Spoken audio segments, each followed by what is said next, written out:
Sonography એટલે બાળકને પહેલીવાર જોવાનો અહેસાસ, પણ અમુક હજી પણ ગેરમાન્યતા એવી જોવા મળે છે કે સોનોગ્રાફી વધારે કરાવવાથી બાળકને નુકસાન થાય છે. તો અમારા દર્શકોને એ જણાવજો મેડમ કે સોનોગ્રાફી કેટલી વાર કરાવવી જોઈએ અને કયા સમયે કરાવવી જોઈએ.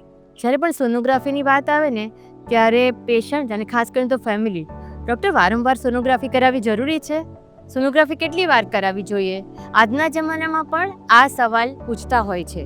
અને તમે કહ્યું એ પ્રમાણે ગેરમાન્યતા એવી છે કે સોનોગ્રાફી વારંવાર કરાવવાથી બાળકને નુકસાન થાય, પરંતુ યાદ રાખો સોનોગ્રાફી એ અલ્ટ્રાસાઉન્ડ એટલે અવાજના મોજાથી થતું ઇમેજીસ છે, એમાં એક્સરેઝ નથી આવતા.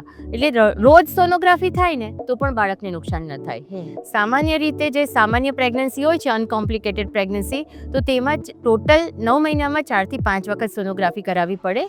પહેલી સોનોગ્રાફીને ડેટિંગ સ્કેન કહેવાય, જે 6થા થી 7મા અઠવાડિયામાં કરવામાં આવે અથવા તો તમારી પહેલી વિઝિટમાં કરવામાં આવે. તો એનાથી ખબર પડે કે બાળક યુટ્રસમાં જ છે ને, ફેલોપિયન ટ્યુબમાં નથી, એટલે કે એબનોર્મલ પોઝિશનમાં નથી ને, એક્ટોપિક પ્રેગ્નન્સી નથી. એ સૌથી ઇમ્પોર્ટન્ટ છે જાણવું. સેકન્ડ, બાળકના ધબકારા કેટલા છે, બાળકનો ગ્રોથ કેટલો થયો છે, બાળક 1 છે કે 2, આ બધું ડેટિંગ સ્કેનમાં નક્કી થાય. બીજી સોનોગ્રાફી છે તે 11 થી 14મા અઠવાડિયામાં કરવામાં આવે છે. તેને જીનેટિક સ્કેન અથવા એન્ટી સ્કેન કહેવામાં આવે છે. એન્ટી એટલે નકલ ટ્રાન્સક્લુસન્સી સ્કેન. તો તેમાં બાળકમાં કોઈ પણ જીનેટિક તકલીફ જેમ કે ડાઉન સિન્ડ્રોમ છે, ટર્નર સિન્ડ્રોમ છે, તો એ બધી તકલીફો એ 11 to 14 વીક્સની સોનોગ્રાફીમાં ખબર પડતી હોય છે. અને એની સાથે બાળકના સ્પાઇનમાં કોઈક જાતની કંઈ તકલીફ નથી ને, એ પણ અર્લીએસ્ટ એ ટાઈમે ડિટેક્ટ થતી હોય છે. એની સાથે અમે એક બ્લડ ટેસ્ટ, જેને ડબલ માર્કર ટેસ્ટ અથવા તો NIPT ટેસ્ટ કરીને બ્લડ ટેસ્ટ કરાવીએ છીએ. તો એનાથી અર્લીએસ્ટ બાળકમાં કોઈ બી જાતની બ્રેનની તકલીફ એટલે કે મન બુદ્ધિનું બાળક આવવાનું હોય ડાઉન સિન્ડ્રોમને કારણે, તો આ બધી તકલીફોનો જલ્દીમાં જલ્દી ખબર પડે છે. ત્રીજી જે સોનોગ્રાફી છે તેને 3D 4D સોનોગ્રાફી કહેવાય છે અથવા તો એનોમાલી સ્કેન કહેવાય છે, લેવલ 2 સ્કેન કહેવાય છે.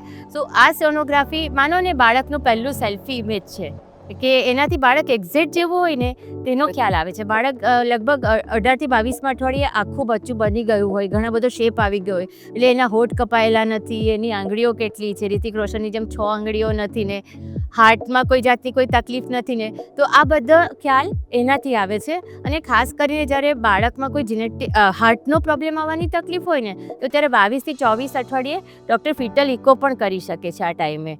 ચોથી જે સોનોગ્રાફી છે એને ગ્રોથ સ્કેન કહેવામાં આવે છે. એ લગભગ 28 થી 32 અઠવાડિયામાં કરવાની સોનોગ્રાફી છે.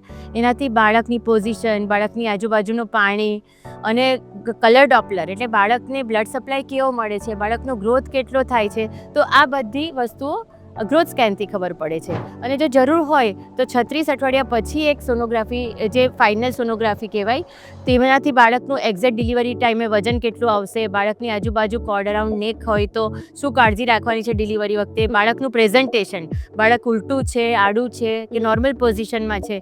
ખાસ કરીને જ્યારે પહેલું સિઝેરિયન હોય તો તે વખતે સેકન્ડ ડિલિવરી વખતે આ સોનોગ્રાફી ખાસ કરાવવી જોઈએ, જેથી કરીને પહેલાં સિઝેરિયનના સ્કાર થિકનેસ કેટલી છે એના પરથી ડૉક્ટરને બીજું સિઝેરિયન પ્લાન કરવાનું હોય કે ડિલિવરી પાછી ક્યારે ટાઈમ પર પ્લાન કરવાની, જેથી કરીને સિઝેરિયનના ટાંકાને નુકસાન ન થાય. તો એ બધી વસ્તુ એનાથી ખબર પડે. આ વારંવાર થતી સોનોગ્રાફીઓથી કોઈ નુકસાન બાળકને થવાનું નથી.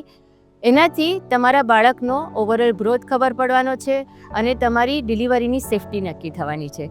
એટલે જરાક પણ ગભરાવાની જરૂર નથી કે ડૉક્ટર વારંવાર સોનોગ્રાફી કેમ કરાવે છે.